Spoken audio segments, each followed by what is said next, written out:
प्रत्येकाने श्रवण फारच महत्त्वाचं आहे. श्रवण भक्ती ही पहिली भक्ती आहे आणि ती शेवटपर्यंत जमली पाहिजे. श्रवणाने काय होतं, आपलं अंतःकरण शुद्ध होतो. या भागवतामध्ये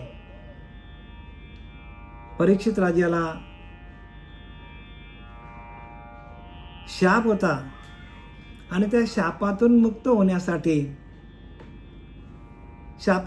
होण्यासाठी त्याला श्रवण करावं लागलं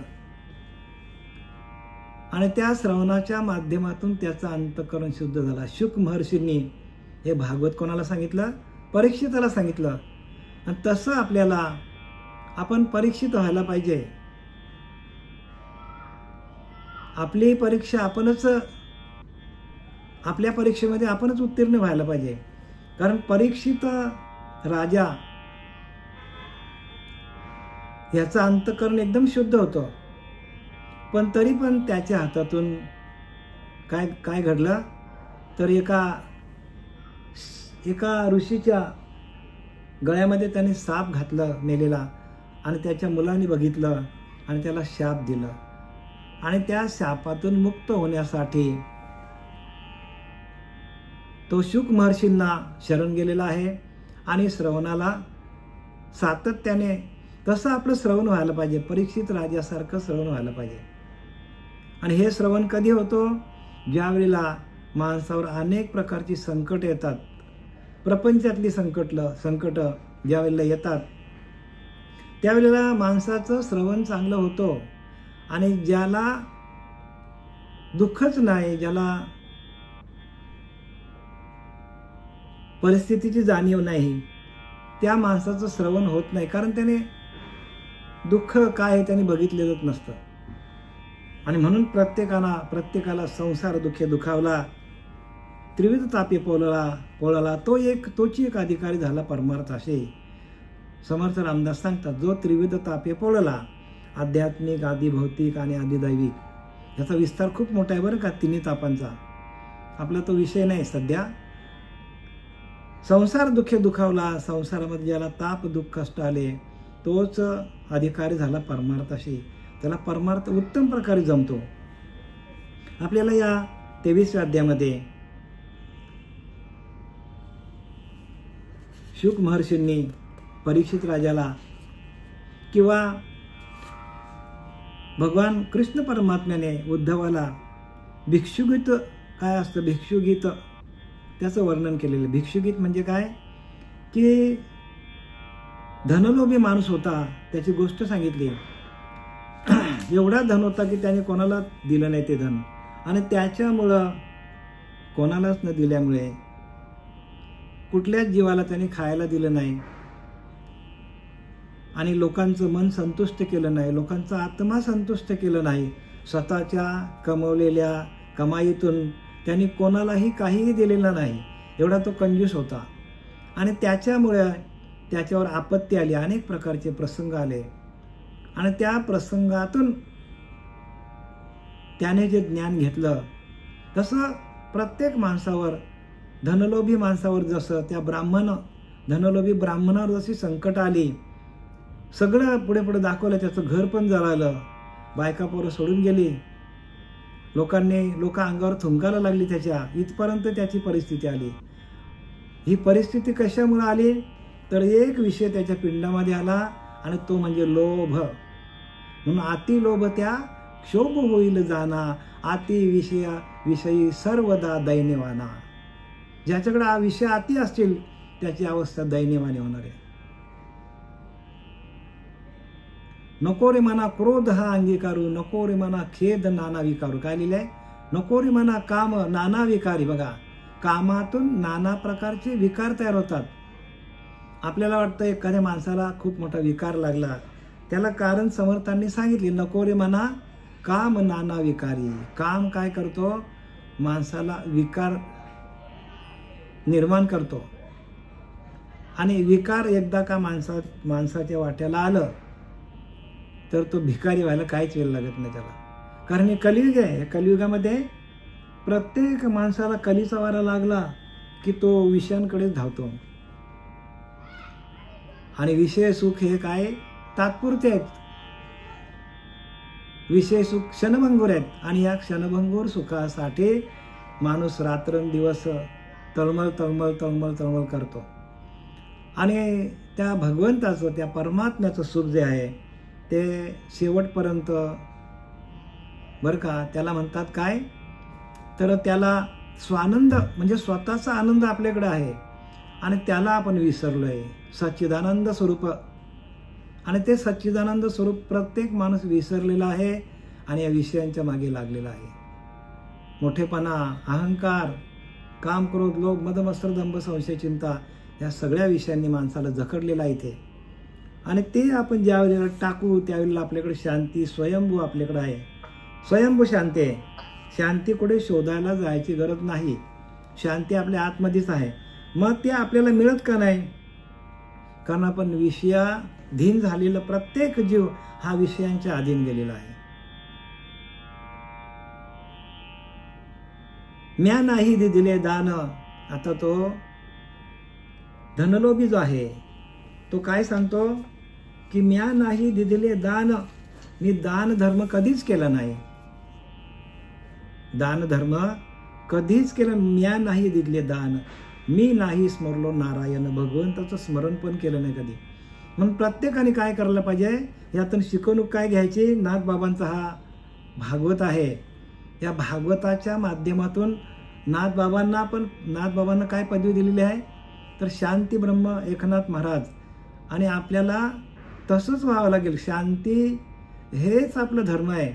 मागच्या 22व्या अध्यायामध्ये शेवटच्या ओव्यांमध्ये नाथबाबांनी सांगितलंय, अरे शांती हेच परब्रह्म आहे. शांती परते नाही धर्म. शांती हेच परब्रह्म आहे आणि ती शांती आपल्याला लाभली पाहिजे. प्रत्येक जीव शांती शोधतो पण त्याला शांती मिळतच नाही. का? कारण तो एकाग्रचित्त होत नाही. शांती एकाग्रचित्तामध्ये आहे. शांती आपल्या जवळच आहे पण आपलं मन एकाग्रचित्त होत नाही. जोपर्यंत आपण एकाग्रचित्त होत नाही, एक चित्त, एका परमात्म तत्वाकडे जाणारं जे चित्त आहे, परमात्म्याशी एकरूप होणारं जे चित्त आहे, ते चित्तच आपल्याला काय करतो, तेच चित्त आपण या प्रपंचामध्ये, या विषयांमध्ये आपण काय करतो, प्रत्येक माणूस त्या विषयांमध्ये ते चित्त घालतो आणि तिथून काय करतो, तिथून त्याला दुःखाला सुरुवात होते. म्हणून स्वधर्म जो बाप्पा नित्य यज्ञ जाणपा. स्वधर्म म्हणजे काय, आपल्याच आत्मस्वरूपाशी एकरूप होऊन त्या भगवंताचं भजन करणं, त्याला स्वधर्म म्हणतात. स्वधर्म जो बाप्पा नित्य यज्ञ आहे तो. आणि तिथं तो यज्ञ आपला सुरू झाला या प्रबोधाच्या चिंतनातून, तर आपल्याला तिथे बसलेले विषय बाजूला होतात. अहंकार राहत नाही. काम, क्रोध, लोभ, मत्सर, दंभ, संशय, चिंता हे सर्वच्या सर्व विषय काय करतात, बाजूला होतात आपल्याला. आणि ही जी प्रक्रिया ही श्रीगुरूला शरण गेल्यानंतरच आपल्याला प्राप्त होतं. श्रीगुरु नायके पूर्ण कृपा केली. श्रीगुरूच आपल्यावर पूर्ण कृपा करतात. आणि निज वस्तू दाविली माझी मज. आपलीच वस्तू, आपलाच आत्मा आपल्याला, आपल्याच आत्म्याचं आपल्याला दर्शन श्रीगुरू करून देतात. आणि एकदा का आत्म्याचं दर्शन झालं की विषय आपोआप बाजूला होतात. आणि हेच माणसाला माहीत नाही. आणि म्हणून काय करत बसले माणूस, सगळा जमा करत बसलाय. बसलाय. धन, दौलत, इस्टेट, पैसा, नातेवाईक, मित्र मंडळी, खानपान, रमारमी सगळं करत बसले माणूस. पण आपल्या स्वतःच्या स्वरूपाला, स्वतःच्या धर्माला तो विसरलाय. आणि म्हणून हे सगळे आपल्याला दुःख वाटायला येतात. म्या नाही दिले दान. बघा तो सांगतो, स्वतः सांगतो. कोण? तो अवंती नगरीमधला ब्राह्मण, जातीवंत ब्राह्मण स्वतः कबुली देतो की म्या नाही दिले दान. मी दान दिले नाही, कधी दान धर्म केला नाही. प्रत्येकाने आपल्या कमाईतला, जी आपली कमाई असेल त्यातला थोडासा काय होईना हिस्सा आपण दान करायला पाहिजे. 10% काय होईना, 5% काय होईना, 2% का होईना, 1% का होईना, आपण दान करायला पाहिजे. आपण दानाला पुढे जातच नाही. बाकीचे बघा, बाकीच्या धर्माची लोक दान म्हटल्यानंतर कितीतरी पैसा जमा होतो त्यांच्याकडं, पण आपली लोक दानाला खूप मागे आहेत. आणि म्हणून धर्म दान करायला पाहिजे. आणि सगळ्यात मोठं दान कोणतं माहिती आहे का? सगळ्यात मोठं दान ज्ञानदान. ज्ञानदान हा सगळ्यात मोठा दान आहे. तरी संसार ऐसा दारुण जो भेटला असे हारुसिनू, तो ज्ञानदानू सकरून भजीचे गुरु. बघा काय सांगतात, त्या गुरुची पूजा करा हो. ज्ञानोबराया आपल्याला 16व्या अध्यायामध्ये सांगतात, तरी संसार ऐसा दारुण जो भेटला असे हारुसिनू, तो ज्ञानदानू सकरून भजीचे गुरु. म्हणजे या जन्ममरणाच्या फेऱ्यातून आपल्याला बाहेर काढणारा, जन्ममरणाचा फेरा आपला कशातनं बाजूला होणार आहे? कशातनं होणार? जन्ममरणाचा फेरा आपल्याला कसा चुकवता येईल? आहे उत्तर आपल्याकडे. अहो, जोपर्यंत आपण आपल्याकडे असलेलं ज्ञान, श्रीगुरूने दिलेलं ज्ञान आपण लोकांना वाटत नाही, आणि ते ज्ञान सगळ्यात मोठं ज्ञान आहे. हे तेच चाललेलं कार्य आता गेल्या 4-5 वर्षापासून आपले सच्चिदानंद सद्गुरू पांडुरंग देवेकर बाबा यांच्या कृपा आशीर्वादाने या ज्ञानेश्वरीच्या माध्यमातून, भागवताच्या माध्यमातून, तुकोबारांच्या गाथेच्या माध्यमातून, रामदास स्वामींच्या दासबोधाच्या माध्यमातून, या नाथबाबांच्या आपल्या या एकनाथी भागवतातून जे काय ज्ञान तुमच्यापर्यंत पोहोचवलं जातं, हेच ज्ञानदान सगळ्यात श्रेष्ठ दान आहे. आणि हे दान काय करतो तर प्रत्येक साधकाचं, प्रत्येक जीवाचं आत्महित, आत्मकल्याण करतो. कारण तुमच्या पिंडामध्ये ती चांगली वासना, सद्वासना निर्माण होतो, आणि तुमच्या हातातून पुण्य काय घडतं की आपल्याकडनं होणारे वाईट कर्म, दुष्कर्म हे आपोआप आपल्या हातातून कमी होतात. म्हणून श्रवण भक्ती सगळ्यात श्रेष्ठ भक्ती आहे, आणि ती पहिली आहे, आणि ती शेवटपर्यंत जमली पाहिजे. शेवटपर्यंत परीक्षित राजाने भक्ती केली, श्रवण भक्ती. शुक मुनींच्या मुखातून ऐकलं, आणि स्वतःचं त्याने काय केलं, आत्महित करून घेतलं, आणि उत्तरोत्तर तो काय मोक्षाला गेला. पण शापमुक्त झाला तो. त्याला शाप होतं, पण तो शापमुक्त झाला श्रवण भक्तीतून. तसं आपल्याला आपले कर्म कसे असले पाहिजे, आपण कसं वागलं पाहिजे, आपण भक्ती कशी करायला पाहिजे, श्रीगुरूंना आपण शरण जाऊन आपण काय करायला पाहिजे, जे ज्ञानदान आहे ते आपण कसं घ्यायला पाहिजे, त्या ज्ञानदानातून आपलं अंतःकरण कसं शुद्ध करून घ्यायचं. म्हणून संसार आहे सदारुण जो भेटला असे हरुसिनो, तो ज्ञानदानू सकरून भजीचे गुरु. त्या गुरुची सेवा करा की जो ज्ञानदान करतो तो, म्हणजे ज्ञानदान जो आहे तो शेवटपर्यंत आपल्या जोडीला येतो. ज्ञानदानातून आपल्याला ज्ञानाची प्राप्ती होते, आणि त्या ज्ञानातूनच आपल्याला मोक्ष प्राप्त आहे. ज्ञानातूनच भगवंताकडे जाता येतो. आणि म्हणून सगळ्यात मोठं दान कोणतं आहे? ज्ञानदान. म्या नाही दिजले दान, मी नाही स्मरलो नारायण. तो ब्राह्मण सांगतो, मी भगवंताचं नाम पण घेतलं नाही, मज येती नरक दारुण. आता बोलतो मला नरकामध्ये जावं लागेल असं स्वतःच विचार करायला लागला तो. आणि म्हणून भिक्षुक याचं नाव ठेवलंय. नाथांनी या भागवतामध्ये भिक्षुगीत हे नाव ठेवलेलं आहे. आणि हे भिक्षुगीत कधी तयार झालं की तो श्रीमंत होता, ब्राह्मण होता जातीनं, पैसा अडका, धन दौलत सगळा होता, बायको, मुलं, मित्रमंडळी, नातेवाईक सगळे होते त्याला, गावामध्ये त्याची प्रतिष्ठा होती. पण त्याने कोणालाही दान दिलेलं नाही, म्हणजे कंजूसगिरी केली. आणि त्या कंजूसपणामुळे त्याला लोक ना विचारायचे असे झाले. म्हणजे लोक त्याला कंजूस असल्यामुळे त्याने जे कमवलेला जो धन होता त्याने कोणालाच दिला नाही, आणि शेवटीला त्याचे नातेवाईक, त्याचे मित्रमंडळी, त्याचे घरवाले, बायको, मुलं सगळे त्याच्या विरोधात गेले. तरी त्याच्या डोक्यात काय ते प्रकाश आलं नाही. पण शेवटी त्याचं घर जळालं. इथं सगळी ती कहाणी आहे. त्याचं घर पण जळून गेलं. काही त्याच्याकडे राहिलं नाही. तो स्वतः भीक मागायला लागला.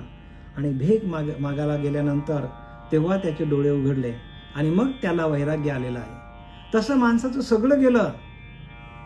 ज्या वेळेला माणसाचं सगळं जाईल, आलेली आपण आणलेली शिल्लक मागच्या जन्मातली ही जेव्हा खर्च होईल सगळी, जेव्हा आपल्यातनं निघून जाईल वाईट कर्म केल्यानंतर, त्यावेळेला माणसाला जाग येतो. आता काय फायदा मला सांगा. मग जोपर्यंत सकळ सिद्ध आहे, जोपर्यंत आपल्याला सगळे डोळे, हात, नाक, कान, हातपाय सगळे इंद्रिय जोपर्यंत आपले सिद्ध आहेत, तोपर्यंत भगवंताचं नामस्मरण जमलं पाहिजे.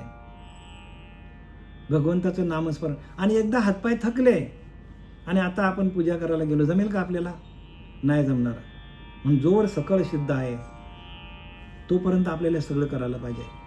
आणि त्याचं सगळं सिद्ध होतं. पण त्यांनी काय केलं, जे त्यांनी पैसा कमवला तो त्यांनी काय केला, दडून ठेवला, लपवून ठेवला, कोणाला दिला नाही, कंजूसगिरी केली. त्याचं कोण सोडविल आता? तो विचार करायला लागला, आता मला नरक यातना होतील, आता मला कोण सोडव? म्या नाही केले पंचमहायज्ञ. काय सांगतात, मी पंचमहायज्ञ पण केलं नाही. पंचमहायज्ञ पण केलं नाही म्हणतो. म्हणजे देवयज्ञ, पितृयज्ञ, भूतयज्ञ, मनुष्ययज्ञ आणि ब्रह्मयज्ञ, कुठल्याच प्रकारचे यज्ञ केले नाही. यज्ञ काय हेही त्याला कळलं नाही. का तर त्या यज्ञाला जी सामुग्री लागते, त्या सामुग्रीसाठी आपला पैसा जाईल, आपल्याकडे असलेलं जे काय आपल्याकडं धन आहे ते पण निघून जाईल.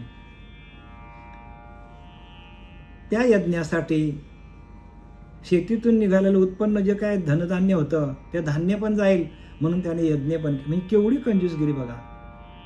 आणि असा तो कंजूस माणूस, शेवटीला त्याच्यावर अशी वेळ आली, म्या नाही केले पंचमहायज्ञ, नाही दिले अतिथीस अन्न. जो कोणी पाहुणा आला त्याला पण त्याने अन्न दिलेलं नाही. नाही केले पितृतर्पण करायचं ते पण केलं नाही. का तर त्याच्याकडचं अन्न संपेल, पैसा संपेल, म्हणून ते पण केलं नाही. माझे दुःख कोण निवारे, आता मला या दुःखातून कोण बाहेर काढेल, असा तो विचार करायला लागला. म्या नाही केली द्विजपूजा, ब्राह्मणाची पूजा पण केली नाही. नाही बदले अध्यक्षजा, आणि त्या विष्णूलाही मी भजलं नाही. विष्णू देवाचंही चिंतन केलं नाही. नाही वंदिले वैष्णव राजा, माझे दुःख समाजा कोण नाशी. कुठल्याच देवाची पूजा केली नाही, ब्राह्मणाची पूजा केली नाही, श्रीगुरूंना शरण गेलो नाही.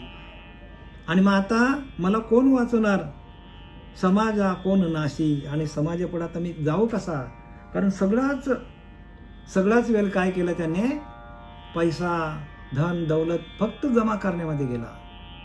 फक्त जमा करायचा, पण त्याचा खर्च अजिबातच करायचा नाही. म्हणून जसा जसा माणसाकडे थोडाफार पैसा आला, काय आला, तर त्यांनी दान करायला पाहिजे, थोडंफार दान करायला पाहिजे, लोकांसाठी उपयोगी यायला पाहिजे. कोणी उपाशी असेल त्याला आपल्याला जेवण देता यायला पाहिजे. सगळ्या गोष्टी ह्या आपल्याला नरदेह मिळालेला आहे.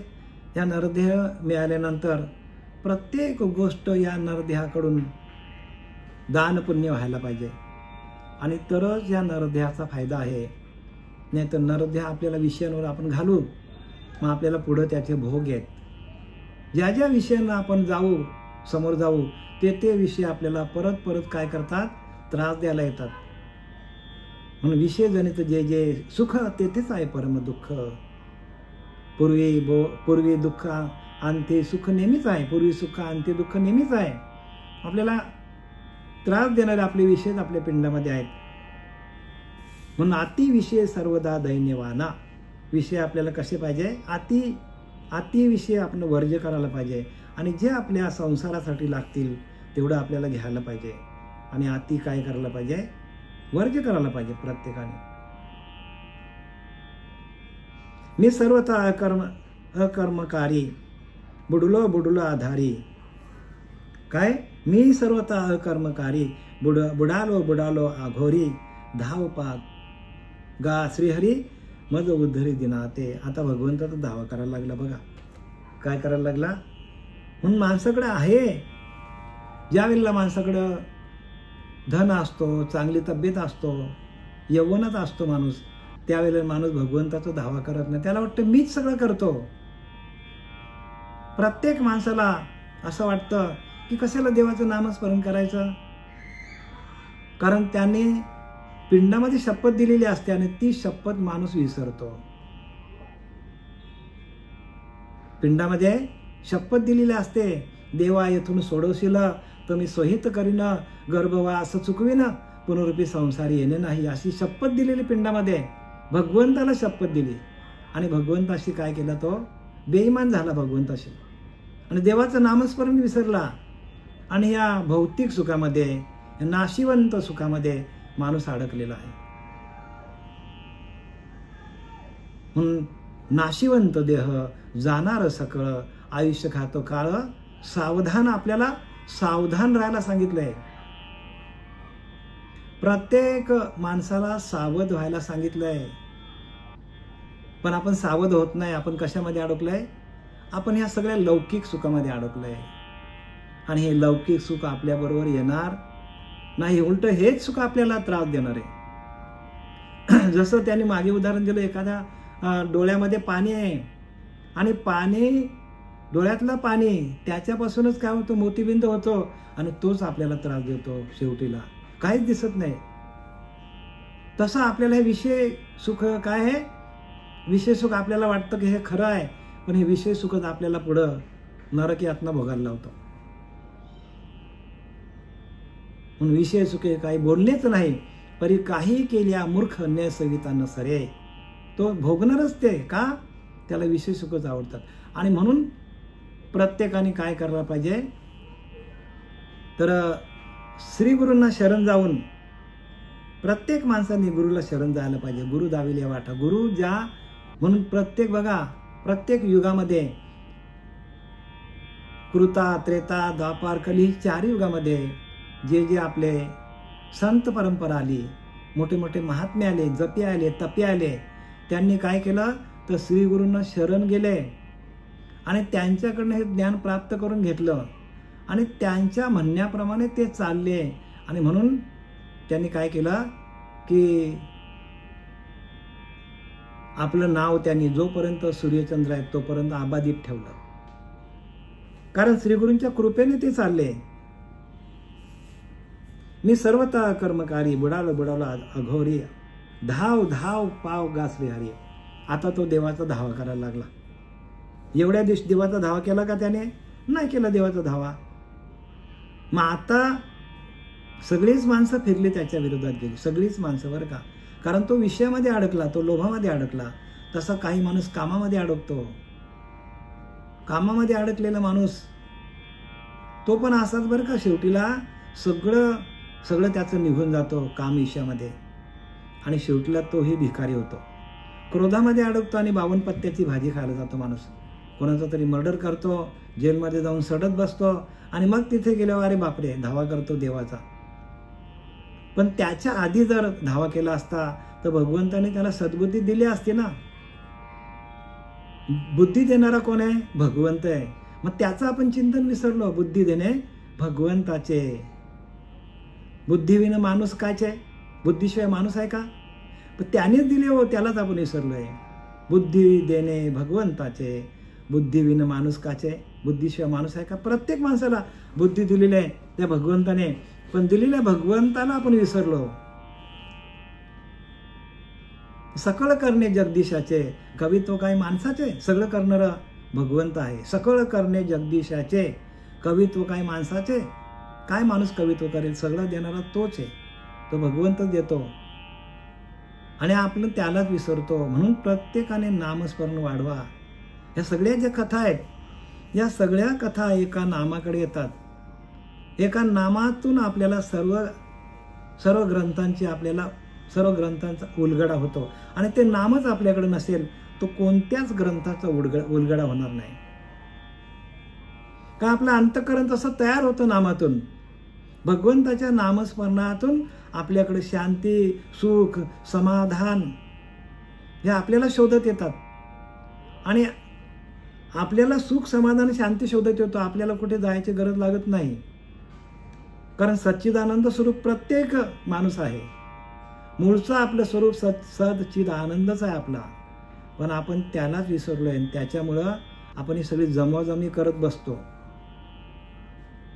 पैसा जमव, धन जमव, सगळ्या गोष्टी आपण जमव करतो आणि त्याच्यातून आपल्या वाट्याला काय येतो, तर फक्त आणि फक्त दुःख वाट्याला येतो.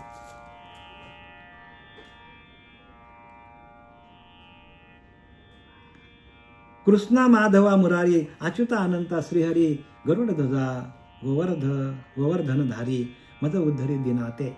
आता भगवंताचा धावा करायला लागला. पहिल्यांदा भगवंताचं नाव कुठलंच आठवलं नाही त्याला बरं का.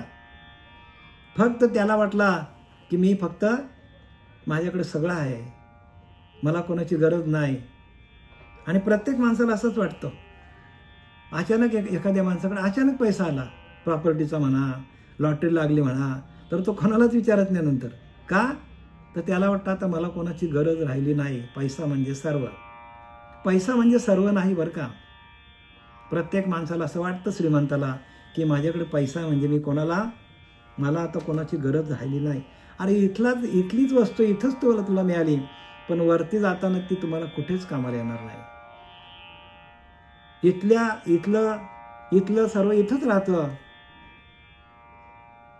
सांगा कोण काय घेऊन जातो, सांगा ना का. कोण घेऊन जातो का? इथली कुठलीच गोष्ट आपल्याला घेऊन जाता येत नाही. म्हणून बहुदुःख भोगिले जेने तयासीच परमार्थ बाने. ज्याच्या वाट्याला दुःख वाट्याला आले त्यालाच परमार्थ करतो. बाकी जो सुखाने जगतो, ज्याला कुठल्याच प्रकारच्या व्याधी नाही, तो परमार्थही करत नाही. कारण काय? त्याचं कारण एकच आहे की त्याला परत अनंत योनीमध्ये त्याला भटकावं लागेल. कारण भगवंताचं नामस्मरणच नाही ना.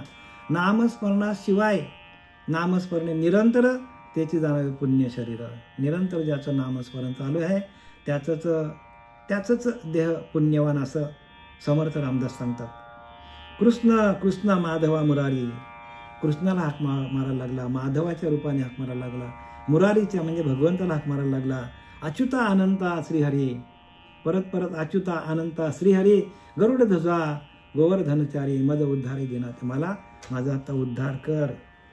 मी आता हीनदीन झालो आहे. आणि दुःखाने माणूस हीनदीन होतो बरं का. दुःख वाट्याला आलं माणसाच्या की माणूस हीनदीन होतो. आणि ही हीनदीन अवस्था जी आहे, ही हीनदीन झालेली अवस्था आपल्याला का आली याचा ज्याने विचार केला तो भगवत मार्गाला लागतो. भगवंताच्या मार्गाला तोच लागतो की ज्याची अवस्था हीनदीन झालेली आहे. ज्याने आपली अनेक जन्मामध्ये कमावलेली शिल्लक पुण्याई आणि त्या पुण्याईतून आपल्याला भगवंताचं नामस्मरण करण्यासाठी हा देह मिळालेला आहे. देहाची या गावा जया लाग्या आले पांडवा, तो कार्यार्थ आगवा सांडून या.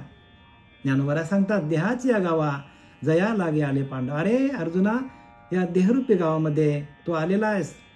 तो कशाला मिळाला देव तुला? देह कशाला मिळालाय? तो कार्यार्थ आगवा सांडून या. तो कार्य सगळं टाकलाय आणि इथली सगळी जमा करत बसलाय. जे नाशिवंत आहे त्याच्या मागे माणूस लागलाय. आणि ज्या भगवंताचं नामस्मरण करण्यासाठी हा देह मिळालेला आहे, ते कार्य टाकून दिले त्याने. आणि नाशिवंत जे नाशिवंत आहे, ज्याचा नाश होणार आहे, त्या वस्तू जमा करत बसले माणूस. मग त्या जमा करू नये का? त्या जमा करा ना, आम्ही कुठे नाही म्हणतो. संतांनी तेच सांगितलंय की संसारी असावे आसुनी नसावे, जैसे पद्मपत्र जळामध्ये. संसारी असावे हो, पण आसुनी नसावे. संतांनी आपल्याला सावध केलं, संसारी असावे आसुनी नसावे, जैसे पद्मपत्र जळामध्ये. जैसा कमळाचा पान त्या पाण्यामध्ये आहे पण तो अंगाला पाणी लावून घेत नाही, तसं आपण काय करायला पाहिजे? प्रत्येक क्षणाला भगवंताचं नामस्मरण आपल्याला जमलं पाहिजे. भगवंताचं नामस्मरण करता करता आपल्याला संसार करता यायला पाहिजे. म्हणजे आपली आसक्ती जायला पाहिजे आणि भगवंताच्या नामस्मरणाशी आपण एकरूप व्हायला पाहिजे. सगळं करा तुम्ही, पैसा कमवा, इस्टेट घ्या, सगळं करा, पण ती भगवंताच्या नामस्मरणातून घ्या. भगवंताचं नामस्मरण सातत्याने सुरू ठेवा आणि भगवंताच्या नामस्मरणातून आपल्याला काय करता आलं पाहिजे? प्रपंच करता यायला पाहिजे. नाही तर काय की प्रपंच साधूनी परमार्थ करीशी त्याने तू सुखी होशील, लिहिले की नाही? प्रपंच साधूनी परमार्थ करी. प्रपंच साधायचा असतो पण परमार्थ करावा लागेल, त्याने तू सुखी होशील. प्रपंच टाकून करीशी त्याने ते दुःखी कष्टी होशील. प्रपंच टाकला तर दुःखी होशील. प्रपंच टाकून परमार्थ केला तरी अन्न ना मिळेल खायला. बघा, प्रपंच टाकून दिला, कोण देईल जेवायला आपल्याला? देईल का? प्रपंच टाकून परमार्थ केला तरी अन्न ना मिळेल खायला. मग त्या करंट्याला परमार्थ कैसा, तो करंटा सांगितलाय. मग आपण करंटे आहोत का? आपण करंटे नाही आहोत. आपण भगवंताचं नामस्मरण करून आपल्याला काय करायचं? सकाळी उठल्यावर आपल्याला ध्यान करा. ब्रह्ममुहूर्तावर लवकर उठा, ब्रह्ममुहूर्तावर ध्यान करा. दिलेले तुम्हाला जे नामस्मरण आहे, जे अनुग्रहाचं चिंतन आहे, प्रबोधाचं चिंतन आहे, ते सातत्याने करा आणि त्या नामस्मरणातून आपण वाटेल तेवढा, बरं का, वाटेल ती आपण प्रॉपर्टी आपण कमवू शकतो. कारण ते नामस्मरण आपल्याला काय करतो? तर आपलं चित्त शुद्ध ठेवतो आणि शुद्ध चित्तातून आपल्याला जी काही कमाई करता येतो ती आपल्याला देवाला अर्पण करता यायला पाहिजे. आपण केलेली कमाई आपल्याला देवाला अर्पण करता यायला पाहिजे. आपण केलेले जे काय कष्ट आहेत, त्या कष्टातून मिळालेला पैसा आहे ते आपल्याला देवाला अर्पण करता यायला पाहिजे. म्हणजे आपण चांगले कर्म करून तो पैसा कमवता यायला पाहिजे. चोरीचा पैसा भगवंताला अर्पण करता येत नाही आणि अशीच आलेली प्रॉपर्टी आपल्याला भगवंताला अर्पण करता येत नाही. मग तीच आपल्याला अर्पण करता येतो की जे आपल्या कष्टाने आपण जे काही कमवलेला असतो पैसा, तोच आपण भगवंताला अर्पण करता येतो आणि त्याच्यातूनच आपलं नामस्मरण होतं. तरी उचित कर्मे आघवे तू आचरुणी मजा अर्पावी, परिचित्त वृत्ती विनासावी आत्मस्वरूपी. ज्ञानवरा सांगतात उचित कर्मे आघवे, चांगल्या प्रकारची कर्म कर पण मला अर्पण कर. मग आपल्याला भगवंताला अर्पण करता येईल अशी कर्म आपल्याला करता यायला पाहिजे. परिचित्त वृत्ती विनासावी आत्मस्वरूपी, परंतु तू भगवंताच्या नामस्मरणातून सगळं कर असे आपल्याला गीता सांगते, ज्ञानेश्वरी सांगते. तुवा रक्षिले प्रल्हादाशी. आता बघा, आता पुढे त्याला पश्चाताप झालेला आहे आणि मग तो संतांनी जे काय केले याच्या आधी तो इतिहास सांगायला लागला. तो ब्राह्मण, तुवा रक्षिले प्रल्हादाशी, भक्त प्रल्हादाचं रक्षण तूच केलं. म्हणजे आत्ता भगवंताचा धावा करायला लागला. तो जेव्हा करायला पाहिजे होता तेव्हा केला का? म्हणून प्रत्येकाने काय करायला पाहिजे की आपल्यावर अनेक प्रकारची संकट आल्यावर आपण काय करतो? भगवंताचा धावा करतो. संकट येण्याच्या आधी आपण भगवंताचा धावा करायला पाहिजे. संकट येण्याच्या आधी भगवंताचं नामस्मरण करायला पाहिजे. आपण काय करतो? दुःखात देवाचं नाव घेतो. पण प्रत्येक माणसाने सुखात भगवंताचं नामस्मरण करायला पाहिजे. काय करायला पाहिजे? ज्या वेळेला आपलं सुख आपल्याकडे असतं त्यावेळेला भगवंताचं नाम, दुःखात सगळेच घेतात हो, दुःखात कोण घेत नाही. आता बघा, ह्या माणसाने पण दुःखात नाव घेतलं. कोणी? या ब्राह्मणाने. सुख में सब सिमरन करे, दुख में करे ना कोई. सुख में दुख में सब सिमरन करे, सुख में करे ना कोई. जो सुख में सिमरन करे, सो दुख काहे का होय. कबीरा, सो दुख काहे का होय. काय सांगतो कबीरदास? दुःखामध्ये सगळेच भगवंताचं स्मरण करतात पण सुखामध्ये कोणी करत नाही. पण सुखामध्ये जो भगवंताचं नामस्मरण करतो त्याला दुःख कशाला वाटायला येईल? वाट्याला दुःख येणारच नाही असं कबीरदास सांगतात बरं का. तुवा रक्षिले प्रल्हादासी. बघा, प्रल्हादाचं रक्षण केलं. अंबरीषाशी गर्भवासी. आणि अंबरीषाशी गर्भवासी काय केलं? अंबरीषी कारणे भगवंताने गर्भवास सोसला. कारण अंबरीषीला शाप दिला दुर्वास ऋषीने आणि त्याच्यासाठी भगवंताने गर्भवास शोधला. बघा, विचार करा. उदरी राखिले परीक्षिताशी. आणि ज्या वेळेला परीक्षित राजा, त्या अभिमन्यूचा मुलगा, आईच्या पोटामध्ये असताना त्याच्यावर ते काहीतरी अस्त्र सोडलं, ब्रह्मास्त्र. आणि त्या अस्त्र सोडल्यानंतर या पांडवांचं कुल संपूर्ण कुळाचा नायनाट होणार होता. पण भगवंताने त्याला काय केलं? आपला सुदर्शन चक्र तिथे सोडला आणि परीक्षित राजाला वाचवलं. म्हणजे आता त्याला देव आठवायला लागला. तैसे मज दिनाशी उद्धरी, तसं माझं रक्षण कर भगवंता. जसं तो प्रल्हादाला रक्षण केला, जसं तो अंबरीषीचं रक्षण केलं, जसं तो परीक्षित राजाचं रक्षण केलं, तसं देवा माझं रक्षण कर. आता त्याला देव आठवायला लागलेला आहे. आणि माणसाला अनेक प्रकारची संकट आल्यावरच देव आठवतो. जेव्हा सुखामध्ये असतो तेव्हा भूतांची पूजा करतो, दगडाची पूजा करतो. आणि दुःख आल्यावर मग त्याला पोथीपुराण आठवतात. आणि मग प्रल्हादासारखा माझं रक्षण कर, परीक्षितासारखं रक्षण कर. मग हे कधी अक्कल येतो माणसाला? म्हणून जोपर्यंत गुरु आपल्याला मिळत नाही तसा, तोपर्यंत माणसाला ज्ञान होत नाही. म्हणून गुरु दाविले या वाटा, गुरु वाट दाखविली तरच आपल्याला हे ज्ञान मिळतो. तुवा तारिले अहिल्याशी, उद्धरिले नष्टा आजा मेळाशी. उडी घातली गजेंद्राशी, त्याने वेगेशी मज तारी. तसा माझा उद्धार कर. कसा उद्धार करशील? तर तुवा तारिले अहिल्याशी. अहिल्याशीला राघवे मुक्त केली, पदी लागता दिव्य होऊन गेली. जयाची लीला वर्णिती लोक तिन्ही, नुपेक्षी कधा रामदासा अभिमानी. अहिल्याशीला राघवे मुक्त केली. त्या अहिल्याला शाप मिळाला होता आणि त्या शापातून मुक्त करण्यासाठी प्रत्यक्ष राम वनवासात चालता चालता त्याच्या पायाला ती शिला लागली. कोणाची? अहिल्याची. तिला शिला बनवून ठेवली होती शापाने, पण तिचा पण उद्धार झाला. भगवंताच्या चरणाचा स्पर्श झाला आणि तिचा उद्धार झालेला आहे. उद्धरिले नष्ट अजामिलाशी. बघा, अजामिल पापी पण कसा होता? पापी होता तो, पण त्याने मुलाचं नाव नारायण ठेवलं.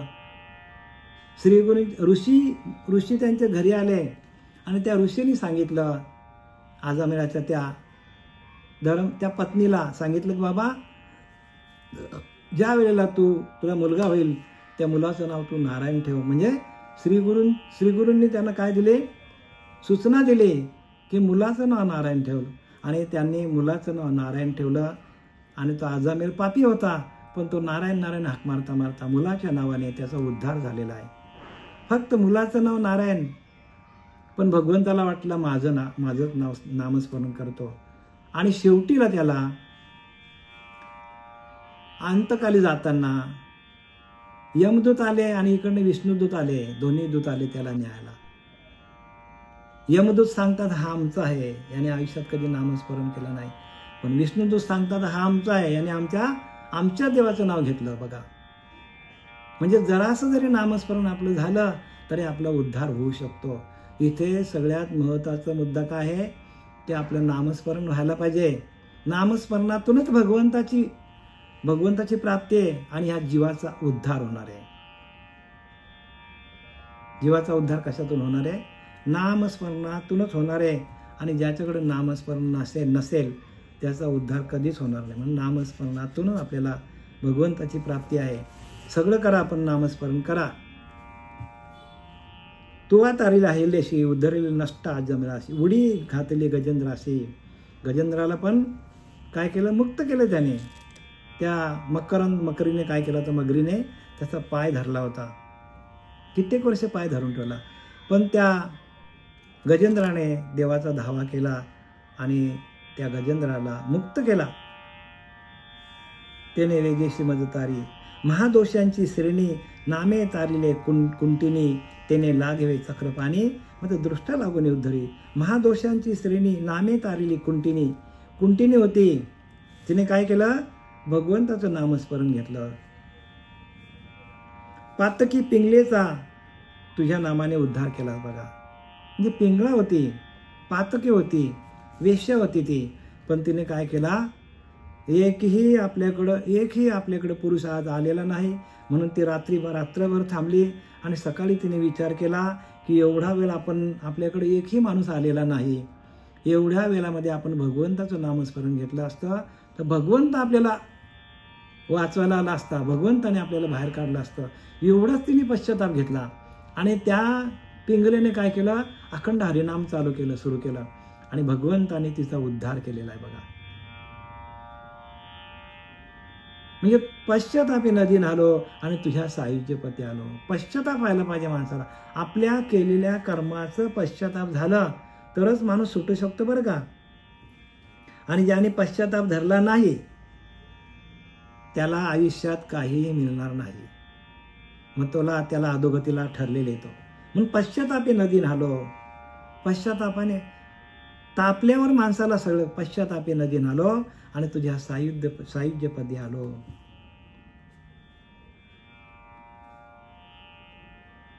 प्रत्येक माणसाला केलेल्या कर्माचा पश्चाताप व्हायला पाहिजे. प्रत्येक माणसाकडून चुका होतात, पण मार्ग एकच आहे, भगवंताचं नामस्मरण, दुसरं मार्ग नाही.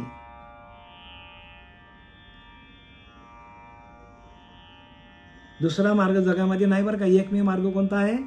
भगवंताचं नामस्मरण. आणि म्हणून आम्ही नामस्मरणावर जास्त जोर देतो.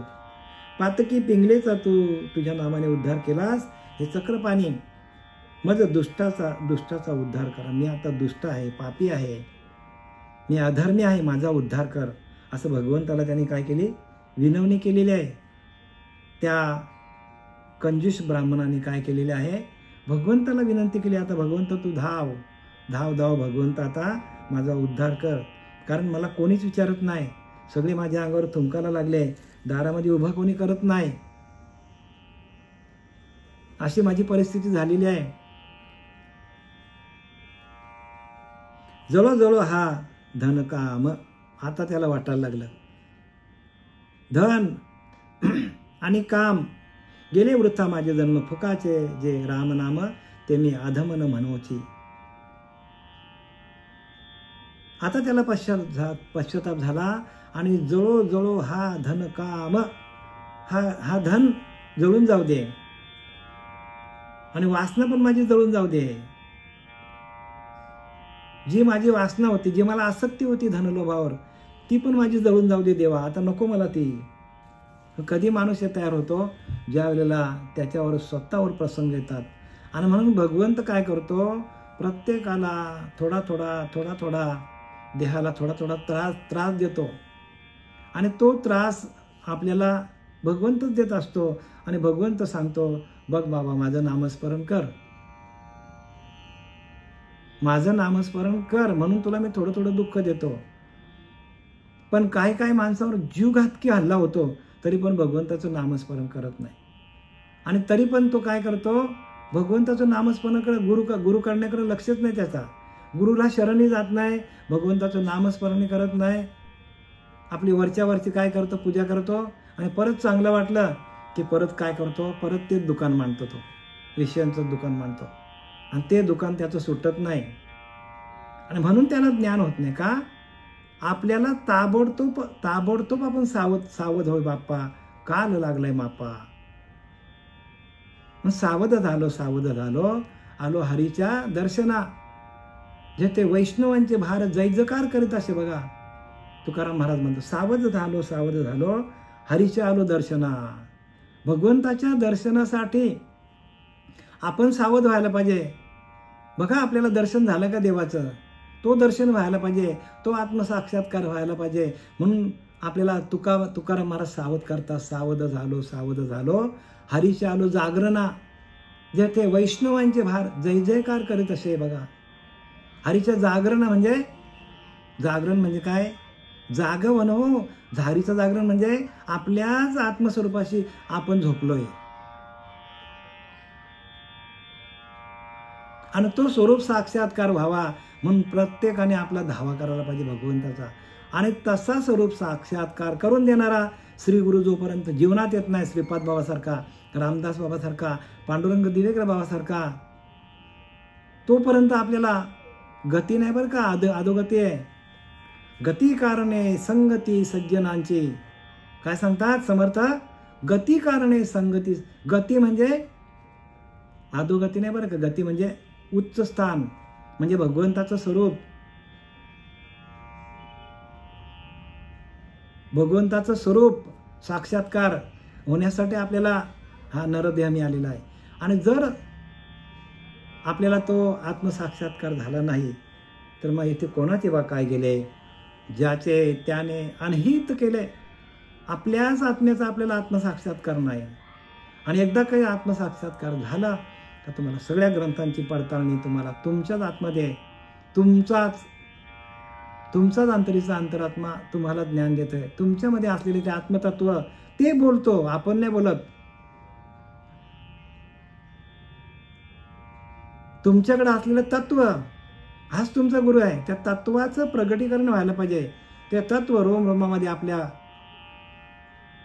सारखं रोम रोमामध्ये आपल्याला तत्व खेळत आहे आपल्या आतमध्ये, पण आपला तिकडे लक्ष नाही. आपल्याला खेळवणारा, चालवणारा, आपल्याला खालील अन्न पचवणारा, आपल्याला बुद्धी देणारा तो भगवंत तत्वरूपाने आपल्या आतमध्ये. आणि तत्वाचीच कोणाला ओळख नाही घ्या. म्हणून तत्वाचं निरूपण पाहिजे. तत्वदर्शी गुरूंना शरण जायला पाहिजे. जोपर्यंत असा गुरु आपल्या भाग्यात येत नाही तोपर्यंत आपल्याला या जन्ममरणाच्या फेऱ्यातून अजिबात बाहेर निघता येणार नाही बरं का. अजिबात नाही निघता येणार. हे आम्ही तुम्हाला खात्रीने सांगू शकतो. जोडो आग लागो या धनलोभाला. बघा आता तो लोभी काय झाला, या धनलोभाला, या धनाला आग लागून जाऊ दे म्हणतो. आणि माझा जन्म फुकट गेला, मी किती अधम आहे. फुकटचे रामनाम सुद्धा मी घेतले नाही. बघा रामनाम फुकट आहे की मला सांगा. तुम्हाला प्रत्येक गोष्टीला पैसा द्यावा लागतो. प्रत्येक गोष्टीला, प्रपंचातल्या सगळ्या गोष्टींना पैसा द्यावा लागतो. काहीच येत नाही फुकट. इव्हन आता पाणी पण आपल्याला पैसा देऊन घ्यावा लागतो. मग अशी एकच वस्तू जगामध्ये आहे की ती फुकट आहे आपल्याला. आणि त्या फुकट मिळालेल्या वस्तूची आपण किंमत करत नाही, म्हणून सगळीच्या सगळी फुकट गेल्यात. श्वास आपल्याला फुकट आहे. जो श्वास आपला आहे तो आपल्याला फुकट देवाने दिला आहे. आणि त्याची किंमत कधी कळते, जेव्हा आपल्याला घसरण लागते ना, जेव्हा घरघरी लागते ना, तेव्हा त्याची किंमत कळते आपल्याला. जेव्हा आपल्याला डॉक्टरकडे गेल्यावर तो लावतो बघा आपल्या इथे नाकाला लावतो ऑक्सिजन, तेव्हा त्याची किंमत मोजावी लागते आपल्याला. आणि फुकट मिळाले आपल्याला आता त्याचं आपल्याला नामस्मरण करता येत नाही. जे आपल्याला फुकट देवाने दिलेलं आहे, पाणी पण फुकट आहे आपल्याला, पण आपल्या घरापर्यंत आले म्हणून आपले पैसे लागतात. पाणी पण फुकट दिलेले आहे, हवा फुकट दिलेली आहे, उजेड फुकट दिलेला आहे, सगळं फुकट. पंचमहाभूते आपल्याला फुकट, आकाश फुकट दिलेलं आपल्याला.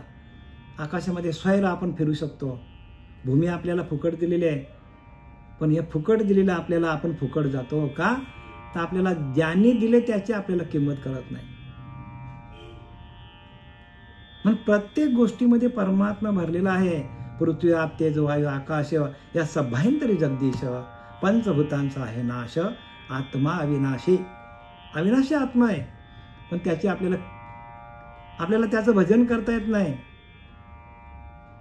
आणि ते भजन आपल्याला जमलं तर आपली आपण सुटका करण्यासाठी हे निरूपण बरं का.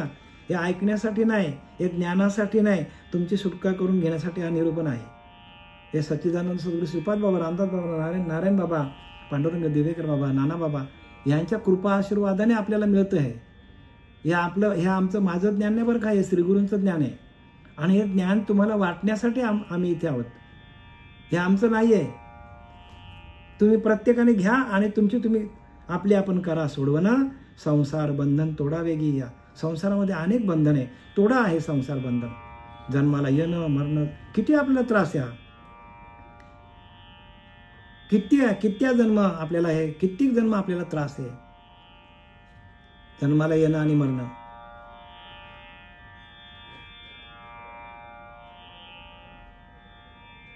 रामनामाच्या प्रतापासाठी जळती महापापांच्या कोटी. फक्त रामनाम घ्या, त्याच्याने काय होईल? जळती महापापांच्या कोटी. म्हणजे कितीही पाप झाली असतील, एका क्षणात त्याचा भस्म होईल. एका क्षणात. उफराटे नाम स्मरता वाचे, पर्वत फुटले पापाचे, ध्वज उभारले पुण्याचे ब्रह्मांडावरती. वाल्मिक स्तवनमध्ये, दासबोधामध्ये संत रामदास सांगतात, उफराटे नामासाठी वाल्मिक तरला उठा उठी. उफराटे नाम चालू झालं आणि केलेले किती पाप केले ते 7 रांजण एवढी भरेल. एवढी पाप एका हरिनामाने जातात. एवढं त्या हरिनामाची प्रचिती आहे, एवढ्या त्या हरिनामाची काय आहे? शक्ती आहे. आणि ती शक्ती आपल्याला मनुष्य देहामध्ये येऊन आपल्याला नरदेह मिळालेला आपल्याला, आणि आपल्याला ती शक्ती पण दिलेली आहे. पण त्या शक्तीतून भक्ती होत नाही. आपली भक्ती बाह्य अंगाची होते, अंतरंगाची होत नाही. अंतरंगाची भक्ती व्हायला पाहिजे.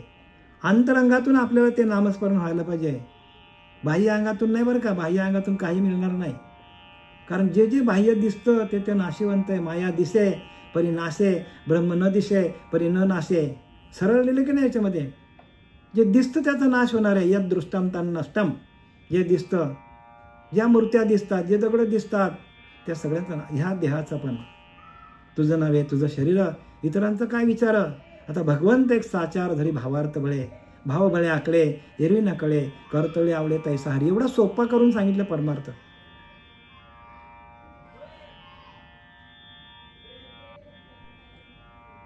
रामनामाच्या प्रतापासाठी जळती महापापांच्या कोटी. थोर अधम मी एक सृष्टी, नाम वाक्पुटी न मनोची. आता बघा, माझ्या मुखातून एकदा पण हरिनामाचा उच्चार झालेला नाही, म्हणून त्याला स्वतःलाच पश्चाताप झाला. कोणाला? या ब्राह्मणाला. आणि हे भिक्षुगीत बरं का, हे नाथबाबांनी भिक्षुगीत या नावाने ह्या एकनाथी भागवतामध्ये ह्याचा उल्लेख केलेला आहे. संपूर्ण आता जे काय चालले विवरण, ते भिक्षुगीतावर विवरण आहे. म्हणजे भिक्षुगीत म्हणजे तो कंजूस माणूस, तो भिकारी, म्हणजे तो ब्राह्मण, त्याने काय केलं? भिकारी झाला तो. कशामुळं? एका लोभामुळं. एक लोभाने त्याला भिकारी केला आणि सगळीकडे भीक मागायला लागला.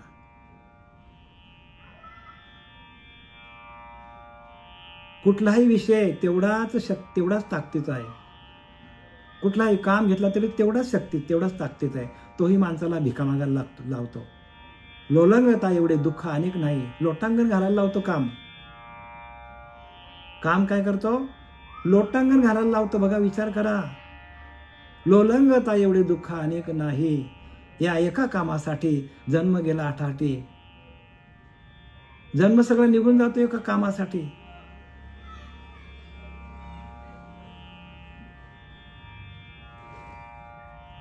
एका स्त्रीसाठी लंपट झाला माणूस. लंपट होतो एका कामासाठी. असं प्रत्येक विषय तेवढाच तोडीचा आहे. म्हणून प्रत्येक विषय जनित जे सुख, तेथेच आहे परम दुःख. तेथेच माणसाला दुःख आहे. विषयामध्येच दुःख आहे.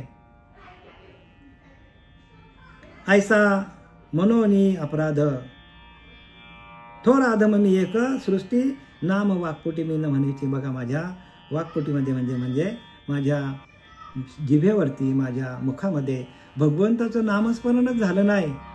फक्त मी त्या ह्याच्यामध्ये अडकलो. कशामध्ये? लोभामध्ये अडकलो. असं तो स्वतः ग्वाही द्यायला लागला. तो ब्राह्मण स्वतः मुखातून ग्वाही द्यायला लागला. आपल्याला सांगायला लागला भगवंताला, देवा आता मला वाचव. का? तर मी जे काय केलं ते योग्य झालेलं नाही माझ्याकडनं. आता माझे डोळे उघडलेत. आता देवा तूच वाचव मला. ऐसा मानोनी अपराध, अनुतापे करिता खेद, उपजला अति निवेद, तेची गोविंद स्वये सांगे. ऐसा मनाने अपराध, मानवने अपराध, आणि हे सगळं माझ्याकडनं अपराध झालं. पण कधी माहीत पडलं? हे त्याला कधी माहीत झालं? जेव्हा तो साप त्या विषयाने त्याला खोकला करून टाकला. खंगला प्राणी, समर्थांचा शब्द आहे, खंगला प्राणी. हो, हे काम काय करतात? माणसाला खंगून टाकतात. म्हणजे आपली असलेली घेऊन आलेली पुंजी, पुण्याई, सगळी काय करतात, सगळी आपली पुण्याई घेऊन टाकतात. काम, क्रोध, लोभ, मद, मत्सर, दंभ, संशय, चिंता हे सगळे आपले काय करतात, आपण अनेक जन्मामध्ये तिळे तिळे पुण्य साचे, थोडा थोडा थोडा थोडा पुण्य आपल्याकडे साचलेला असतो, ते विषय आपल्याकडे घेऊन जातात. आणि विषय सुख हे काही बोलणेच नाही हो. म्हणून या विषय सुखासारखे काही अनेक सर्वथा रम्य नाही, ऐसा स्वभावाचा पाही. हा इंद्रियांचा स्वभाव आहे. म्हणून इंद्रियांच्या पलीकडे गेल्यानंतर माणसाला ते ज्ञान आहे. देहाच्या पलीकडं, इंद्रियांच्या पलीकडे, मनाच्या पलीकडे तो परमात्मा आहे. या विषय सुखासारखे काही अनेक सर्वथा रम्य नाही, ऐसा स्वभावच पाही. कोणाचा स्वभाव? माणसाचा, इंद्रियांचा हो. इंद्रिय वखवकलेले माणसाचे, त्यांना ते काय आवडतो, हे विषय सुखच त्यांना आवडतो. आणि म्हणून शेवटीला सगळं त्याचं पुण्य घेऊन गेला. हा जो विषय जो आहे लोभ, हे सगळं त्याचा जेवढी शिल्लक होती, जेवढी पुण्याई घेऊन आला होता, ती सगळी पुण्याई संपली त्याची. आणि खंगला प्राणी म्हणजे खोकला झाला हो सगळा, पुण्याईच जमाना राहिली. म्हणून आपल्याकडं जोपर्यंत पुण्याई आहे तोपर्यंत आपला नामस्मरण सातत्याने चालला पाहिजे. आणि नामस्मरणातूनच पुण्याई वाढते. आणि ते नामस्मरण आपल्याला सातत्याने आपल्या मुखामध्ये, आपल्या नाभीच्या ठिकाणी म्हणजे परा, पश्चिंती, मध्यमा, वैखरी या चारी वाण्यातून ते नाद ब्रह्म आपल्याकडे प्रगट व्हायला पाहिजे. आणि ते नाद ब्रह्म आपल्याकडे प्रगट झाल्यानंतरच आपल्याला ह्या शास्त्राचा जो काय खरा मतीचा अर्थ आहे, अर्थ कुठे? मतीमध्ये आहे. मतीचा अर्थ, मतीमध्ये अर्थ आहे. आणि ती मतीच आपली जर भगवंताच्या नामस्मरणामध्ये सातत्याने जर राहिली तर आपल्या मतीतून ते ज्ञान प्रगट होतो. ज्ञान बाहेर नाही बरं का, ज्ञान मतीमध्ये आहे. हे जरी इथं जरी सांगितलं आपल्याला नाथबाबांनी, तरी ते आपल्या मतीमध्ये प्रगटच आहे, प्रगटच आपल्याकडे. पण आपल्याला ते कळत नाही, आपण तिकडे वळत नाही. का? तर आपल्याकडं आपल्या अंतःकरणावर मळ विक्षेप आवरण आलेलं आहे. आणि ते बाजूला करण्याचं काम नामामध्ये आहे. पण नामापरते तत्व नाही रे अन्यथा. नाम कसं आहे? तत्वरूपाने आहे. रोम रोम भजन करतं आपलं. आणि त्या भजनानंदामध्ये गेल्यानंतर आपल्याला अशी अनुभूती येते. हे शास्त्र सांगणं म्हणजे एवढं सोपं नाही. पण ती आपल्याला एक ती कला भगवंताने बुद्धी देणे भगवंताचे. भगवंताने आपल्याला बुद्धी द्यायला पाहिजे, भगवंताची कृपा व्हायला पाहिजे. त्याच्यासाठी आपले श्रीगुरूला शरण जायला पाहिजे, आपण जप करायला पाहिजे. म्हणजे आपण सातत्याने ध्यान करायला पाहिजे. सकाळी ब्रह्ममुहूर्तावर उठा, भगवंताचं ध्यान करा. जसा मोबाईल आपण चार्जिंग केला तर आपल्याला दिवसभर कामाला येतो, तसं आपण ही बॅटरी म्हणजे हा देह जोपर्यंत आपण भगवंताच्या नामस्मरणाशी एकरूप करत नाही, भगवंताशी आपण जोडलं जात नाही, अर्धा तास, 1 तास, 2 तास, तोपर्यंत हे निरूपण आपल्याला करणं कठीण आहे. म्हणून प्रत्येकाने ध्यान करा. ज्याने अनुग्रह घेतला नाही त्यांनाही ज्ञान कळेल. पण सातत्याने आपण काय करायला पाहिजे? सातत्याने श्रवण भक्ती करायला पाहिजे. झालेली सेवा आपले सच्चिदानंद सद्गुरू श्रीपाद बाबा, रामदास बाबा, नारायण बाबा, नाना बाबा, पांडुरंग देवेकर बाबा, शरद बाबा, गजानन महाराज यांच्या चरणी समर्पित करीत आहे.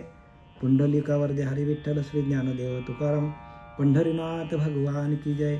माऊली ज्ञानेश्वर महाराज जगद्गुरु